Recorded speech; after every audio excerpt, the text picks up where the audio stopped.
The following recording is being made from the Channel 5 St. Louis TV broadcast of Man's First Step on the Moon. This is Sunday night, July the 20th, 1969, and the time is approaching 9 o'clock in the evening. Quarter valve is okay. Verify cabin fan number 1, circuit breaker open. Well, they should be within about 10 minutes of it now if they begin to depressurize. Number 1, breaker. We'll have to pull that one out.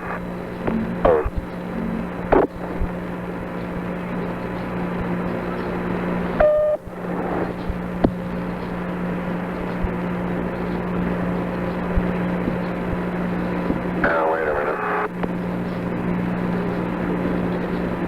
Frank, this Jim. Columbia, this is Houston. Your LEM line of sight comm acquisition with the Tranquility Base is 108 plus 29er.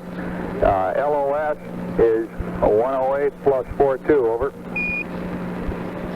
They said a few minutes ago that the TV camera was working. Gas diverter valve for egress. That is, they were getting sync pulses from it. No picture yet. Light reset. It had been turned on, and everything was working properly. Put a bitter caution light on. Takes a while for the water separator heavy. I don't understand. Good fan number 1, circuit breaker open. Commander Armstrong said the area right in front of the ladder was in a heavy shadow. And but he said when the picture comes up, that is when the camera is unfolded, you should be able to see the lighted lunar horizon. And so we'll probably see him come down the stairs as a silhouette. Houston, we'd like you to pull the suit fan Delta B circuit breaker on panel 16, over.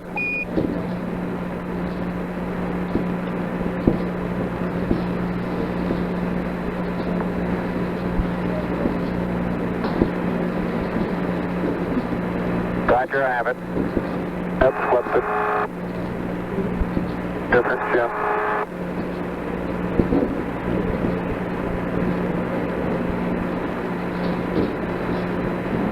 Haven't guessed it.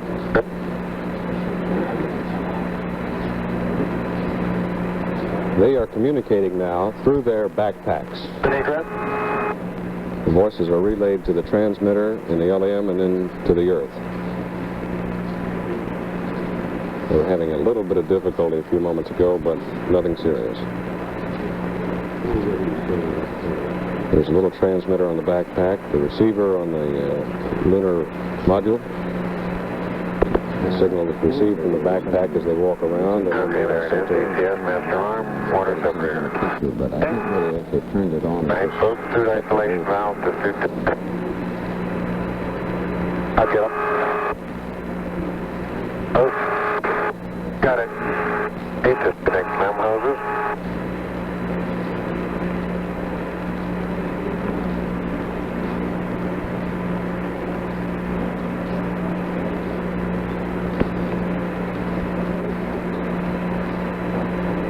Okay. Connect OBS02 hose to right hand CGA connector and lock. Let me do that for you.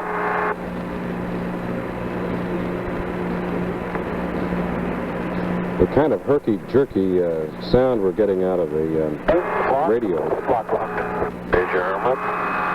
is caused by a mechanism called a voice-actuated microphone.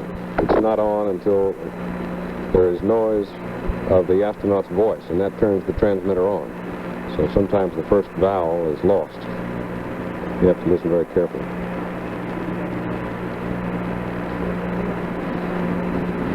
And as soon as he stops talking, the transmitter goes off.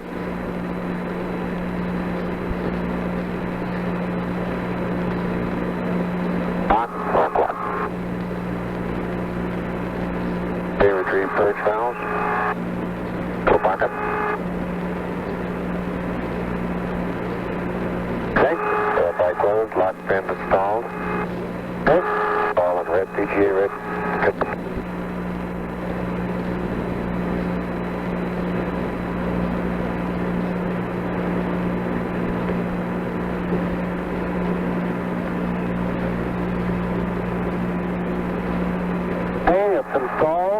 Houston, locked.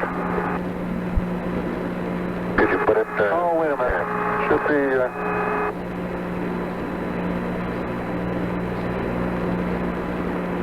back. Roger, deal.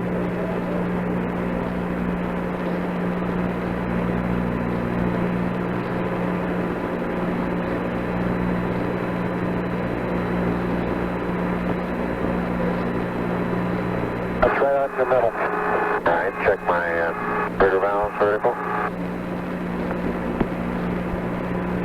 Both vertical. Two vertical. Okay. Hold this, I'll put in your bridge valve.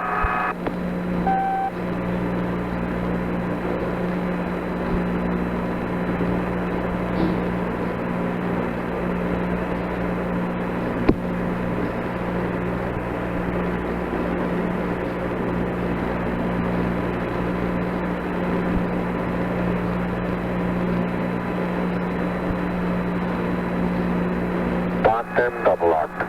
Okay.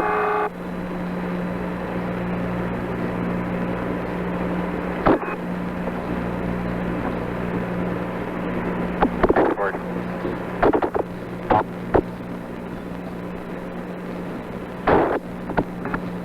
Mission Mike.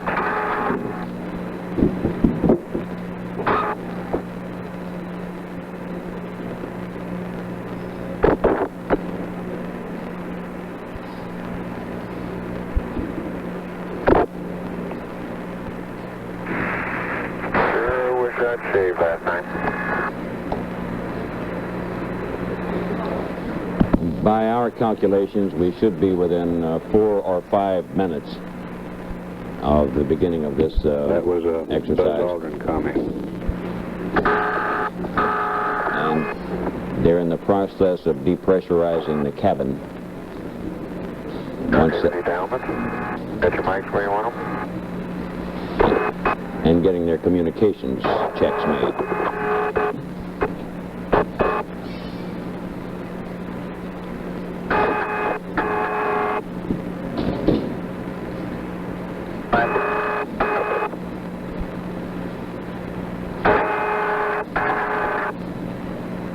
Were it not for radio, they couldn't even hear each other on the moon because there's no air to carry the sound waves.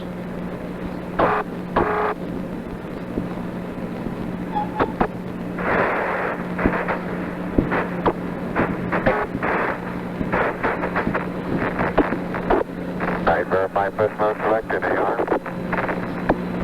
Verify.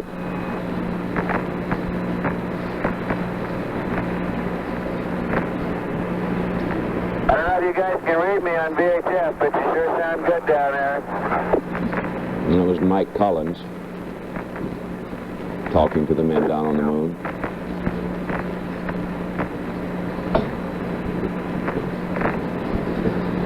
He was saying the other day, Frank, he was the only man in America who could not see the moon walk on television. Asked us to please save tapes of it so we can see it later. Seems a little unfair. Okay.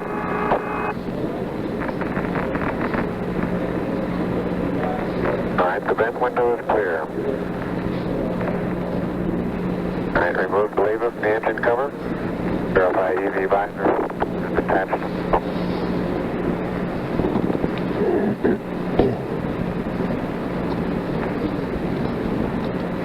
How's the comm now, Houston? Buzz, this is Houston. The comm is very good. You're coming through loud and clear, and Mike passes on the word that he's receiving you and following your progress with interest. Very well, thank you.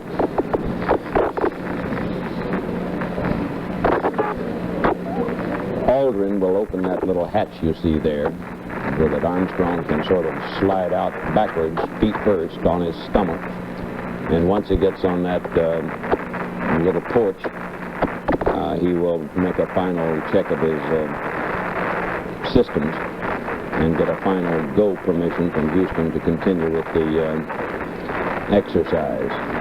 Got all the material up in the back?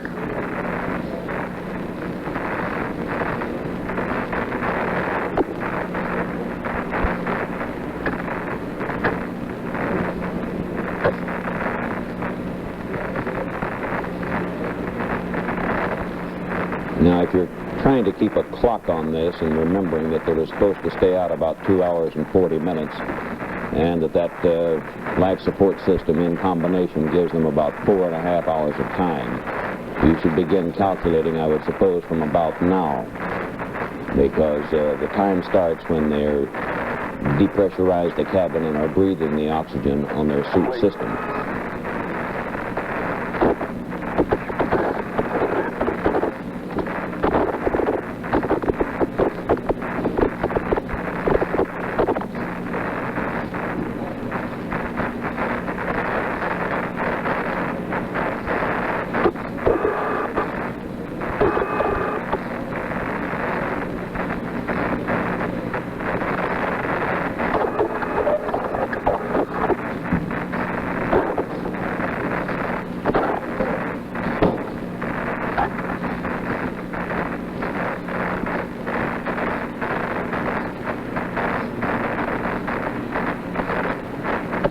Actually, I'm a little wrong. You should have started your clock about 10 minutes ago when they started depressurizing the cabin.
Frank, they were saying earlier, right after they landed, that they were having no problem at all adjusting to the 1/6 gravity while they were inside the spacecraft. And at that time, they had their space suits on. Of course, it's not quite the same as walking around on the surface. But they said no problem at all. It happened almost the moment they touched down. They were able to move, walk around in that limited space. There is one problem. Neil, how do you read? Neil, this is Houston. I read you loud and clear, and I read both the comments that said, I wonder if we're triggering all the time, and I don't think so. Prior to that, it was relatively quiet. Over. Okay, we're hearing a little bit of background noise, and I just wanted to make sure that we weren't continually keyed. It don't sound like it.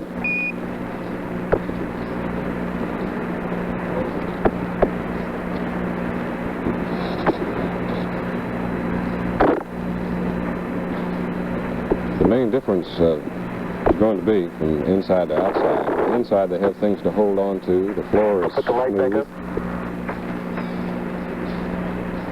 They've got something to fall against if they fell. And outside, they'll have none of that. It will be sand. Neil, this is Houston. Would you verify your RCU vent window clear? Over. Clear, over. That's verified. Roger that. Sand and rocks, not much to hold on to. And sand and rocks won't give them much footing. So they'll walk very slowly and very carefully.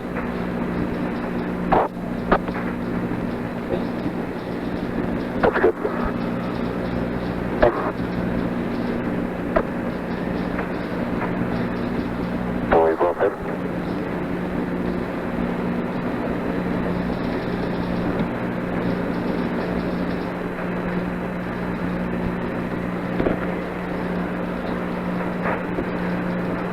This is Mission Control here, and that screen up in the right-hand corner will be the first spot you'll see, the first picture from the moon. Okay, we can do this. It'll be black and white.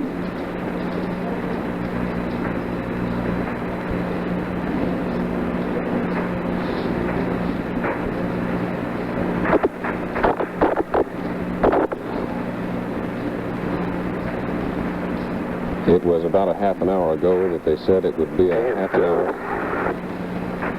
All right, that's for EVA. Half an hour to the beginning of EVA, or the exit from the spacecraft. And that is at about this moment. So, Let's connect to water. Okay, let me get yours.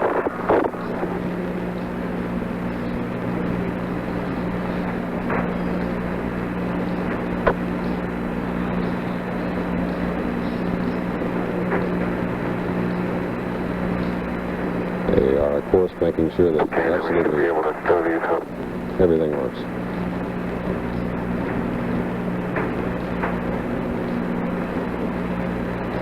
This is a model of the LEM, which is here at Space Center, full size.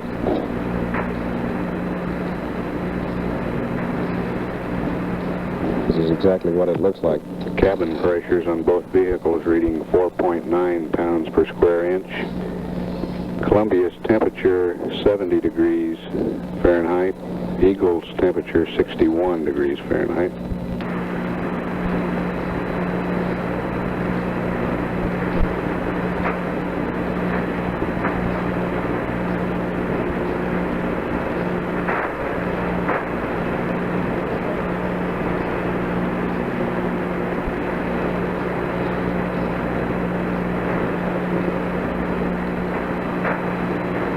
Well, if he was correct there in saying both vehicles still had pressure, it's going to be a few more minutes.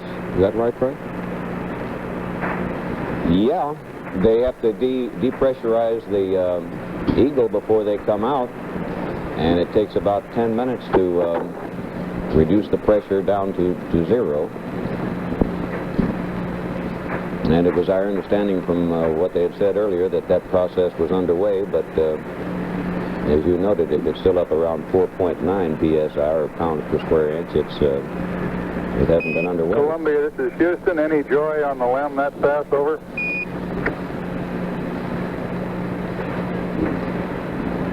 Okay, all stowed.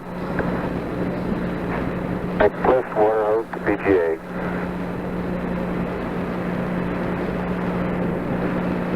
They are venting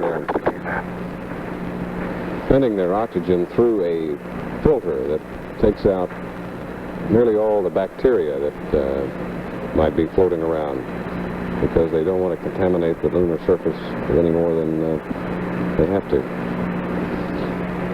It's been said that the moon has no atmosphere, and that is essentially true, but they also estimate that it has about 100 tons of atmosphere, which is only a tiny, tiny fraction of what we have here on Earth.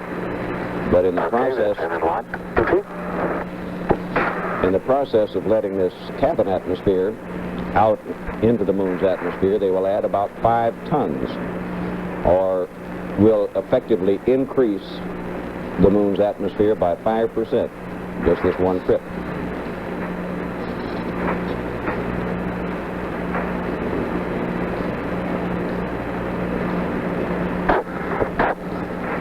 Earlier they added a bit more to it because they vented the pressurization on the descent stage fuel Houston, tanks. Buzz here, over. Right. Go ahead, Buzz. This is Houston. Roger, our comm just seemed to clear up a good bit. Did SM just go over the hill? Negative. He's been over the hill here for a minute or so. Correction, he should be losing contact with you in about a minute. Okay. Black locks are checked. Locks are checked. Blue locks are checked. Lock locks, red locks, torch locks. And on this side, the twist locks and lock locks, both sides. Water locks. And the comm. Okay. All set for the cloud. Mark.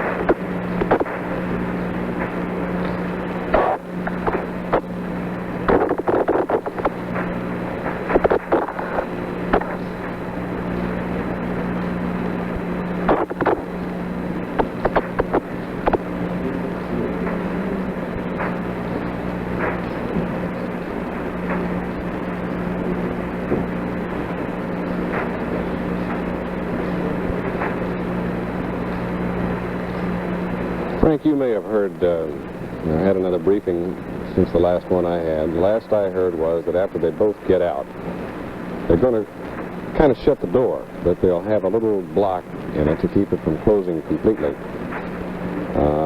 The point being they want to keep the systems inside the spacecraft at a certain temperature, even though there will not be any air in there. The systems will hold the heat that they have, or dissipate it, as the case may be, depending on where they're located in the spacecraft.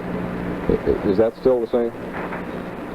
Jim, you're ahead of me. I didn't even know they were going to do that much. I understood they had a little, what they called a nub or something like that, that would allow the door to stay open. A little chock to put in the door? Yeah. Columbia, this is Houston. Do you read? Over. Columbia, read you last clear on C Charlie. Roger, Columbia. I have LOS and AOS times for you this pass with missense. LOS 109er. +21, +12. AOS coming around the corner, 110-07-35, over.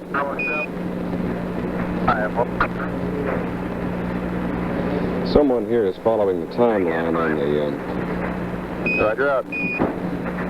on these procedures, and they should be putting on their gloves right now.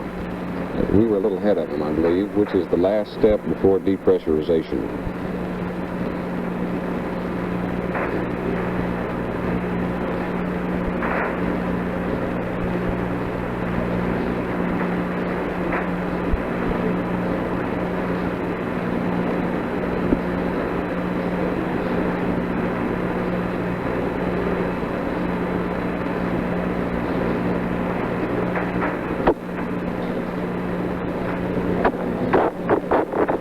Okay, all right. Verify your diverter valve open.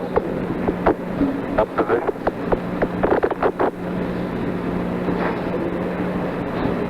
Perhaps I should explain here in advance. Diverter valve up. Diverter valve up in the middle. That Pump on. when we get the television picture of the astronaut stepping on the moon and walking around, it will not be quite like the picture you're accustomed to seeing, the picture you're seeing now. It won't fill up the whole screen, Audible down. only about half of it. Verified. And we were told that is because the camera lens is protected by a So heat let me shield, now. Let me throw that. Seriously.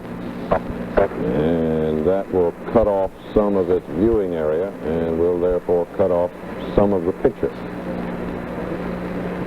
You will see it at the same time we do, so that's really all we know about it. That's what NASA tells us. The picture you see will not fill the screen of your television set as the picture normally does. Pretty well complete.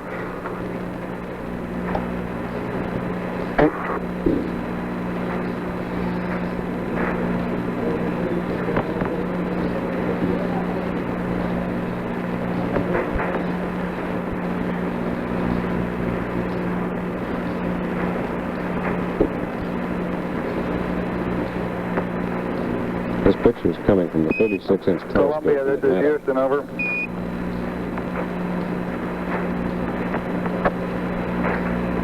Yes, Columbia, go ahead. Roger, were you successful in spotting the LEM on that pass, over? That's negative. I checked both locations. There's no joy. Okay, if you'd like to look again next pass, we have a different set of coordinates based on the onboard P-57 solution of the LEM. These are echo decimal 3 and 4.8. I say again, echo decimal 3, 4.8. Same chart, over.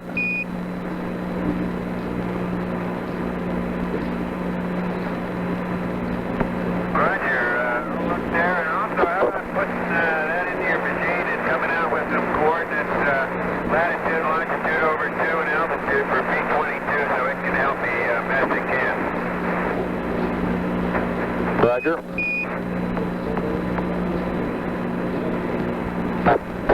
My P-22 is still pointing in the wrong place.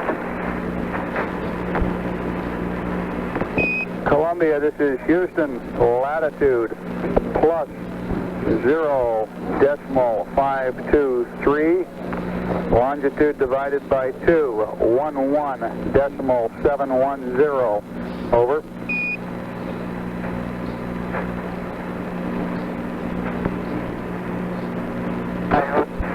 Roger, understand, plus 00523 and plus 11710, thank you. Houston, roger out.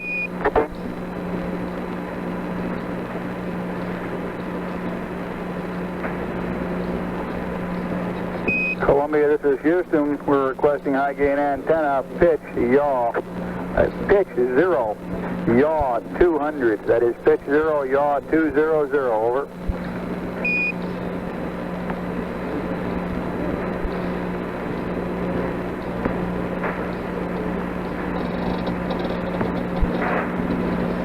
That was a conversation between Houston and the Columbia spaceship orbiting above the moon, giving astronaut Michael Collins the coordinates to look through his telescope to see if he can locate the LM.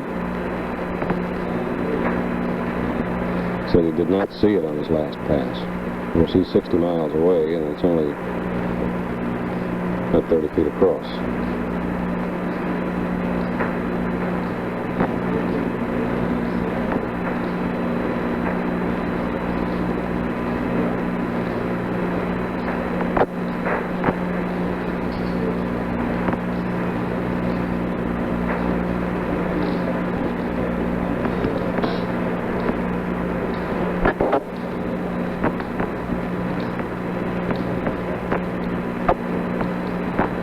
You're looking at one of the antennas on the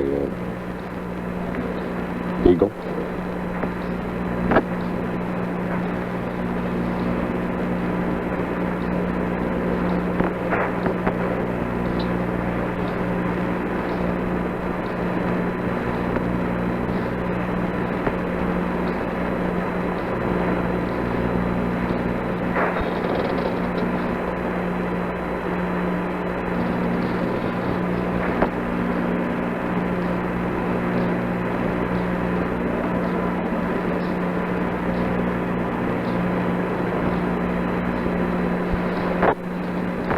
This is a live television picture you're seeing from the Fernbanks Science Center in DeKalb County, Georgia.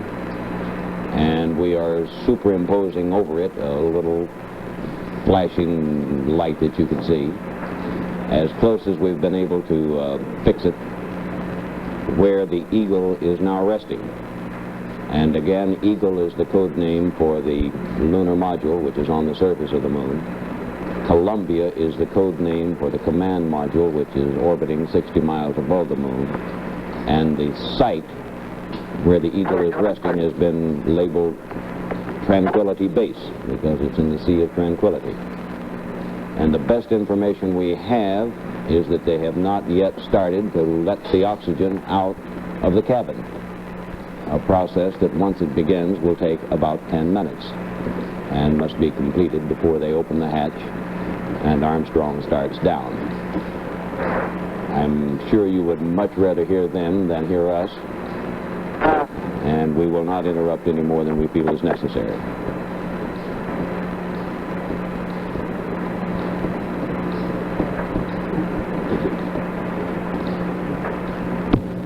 In the control center, a clock has been set up to record the operating time on Neil Armstrong's portable life support system.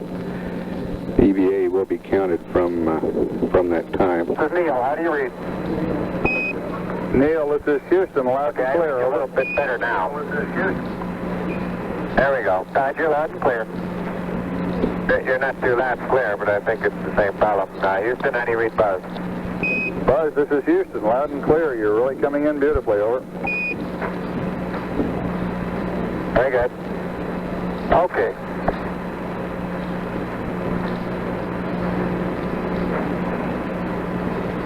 Cabin refresh closed.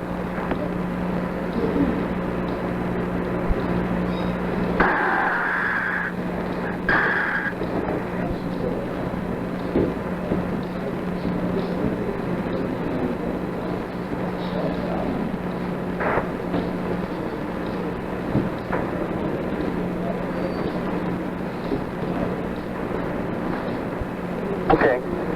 Now, these are a lot of clocks in the Mission Control Center in Houston, and the next to the bottom line where you see that string of zeros now is labeled PLIS. That clock will start when they go on to their independent life support system, and will indicate that they're depressuring the cabin. Okay. I want to go to stop and go down to 3.5 and send back to auto. It sounds like they're starting. Okay, go on stop.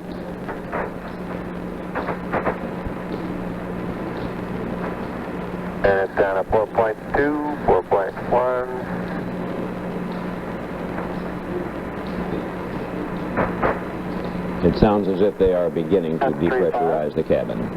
Reading down the figures, it's pounds of pressure per square inch in the cabin of pure Verify oxygen. cabin pressure at 3.5 and LAM speed circuit pressure between 3.6 and 4.3. It is. Speed circuit at about 4.3. Okay. Verify the PGA pressure is above 4.5 minus 4.6. Minus 4.7. Neil, this is Houston. Will you give us a hack when you start your chronometer? Over.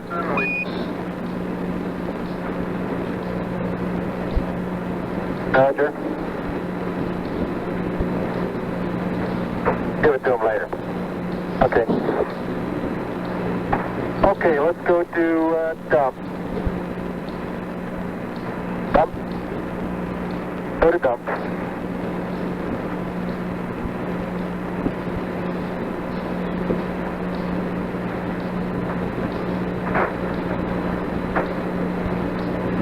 I don't know whether I explained completely a while ago about that bacteriological filter. The air is going through that, and so it takes it a little longer to get out. Houston, I'll start my watch at 5.6. Over.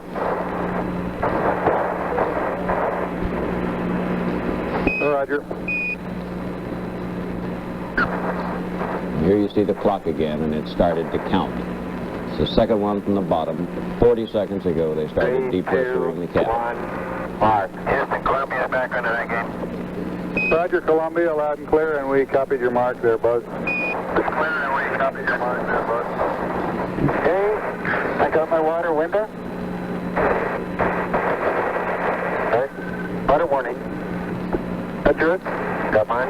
Okay. And that's a picture from here up there, and then we hope in a very few minutes to have a picture from up there back down going here. towards 0. Verify LAM speed circuit 3.6 to 4.3, that's verified.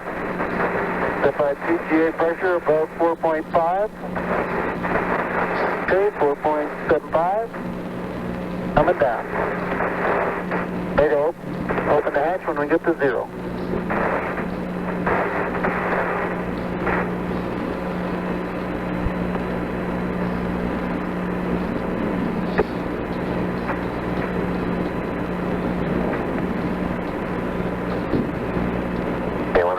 Down one of your visors now, or leave both? No, immediate. Okay. Air visor down.